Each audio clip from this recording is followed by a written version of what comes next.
Hi, my name's Cathy Proctor and Nessa have asked me to put together a short video to talk a little bit about my experience, why I am so passionate about raising awareness and being part of making this subject less taboo, and also my own experience with managing HRT alongside lifestyle.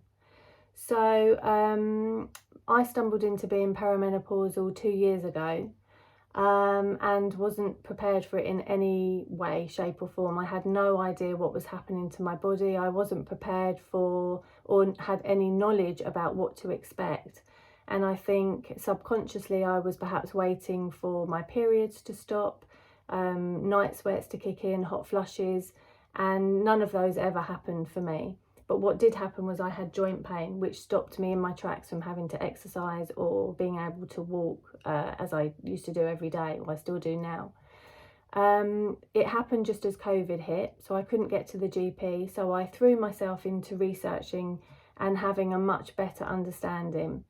So I made sure the information I got was factual, evidence-based information, as opposed to the newspaper articles and the myths that are out there.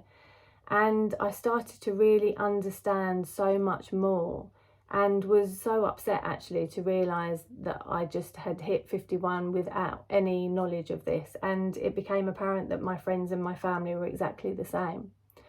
By the time I did get to see my GP as lockdown was lifting, it became apparent that actually through all my research that I did know more than they did.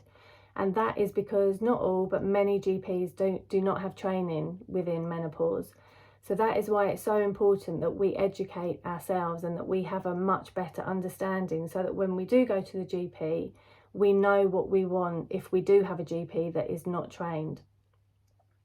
Alongside all of that, in September 2020, through all my research, I did a huge U-turn and started HRT, something I thought I would never do.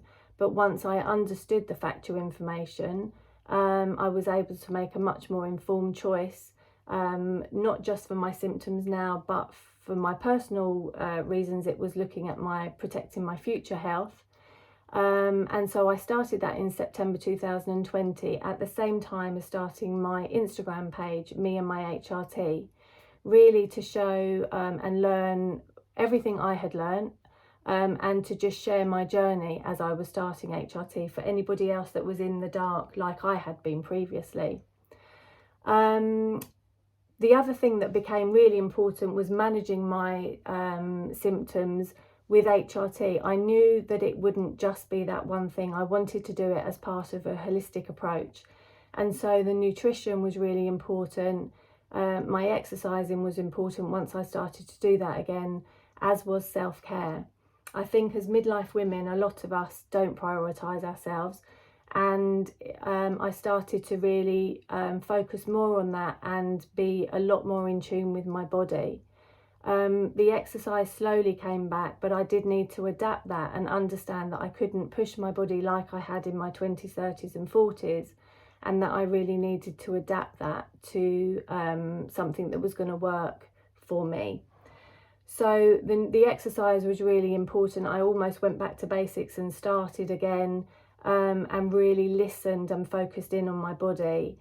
I prioritised myself a little bit more. I looked closely at my nutrition, and was just a little bit more aware of what I was eating and how that was affecting me.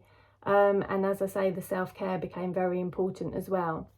So I would say to anybody out there that is feeling a little bit lost, a little bit dark, I know 2 years ago that I had almost in some ways written myself off. My symptoms were, and I didn't realise that these were symptoms, but all of a sudden I couldn't multitask.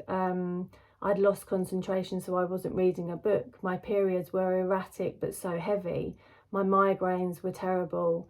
I had a loss of mojo, lack of motivation, joint pains, muscle aches. The list is endless, and yet I had never joined the dots. So my advice to anybody who is watching this who relates to that is to educate yourself. Make sure that you find factual information that is evidence-based factual information, not the myths and not the newspaper articles that are often not right. and to find amazing communities and support networks just like Nessa are doing. Instagram is an amazing support network. I started my page, Me and My HRT, as a way of sharing my own journey and everything I had learned. And I've seen how much it's grown in the last 2 years, not just my page, but just the support that is out there for women. So please educate yourself, find yourself a support network. What Nessa are doing is amazing, and I'm so glad that I'm part of this to help educate and hopefully inspire others to do the same thing. Thanks for watching.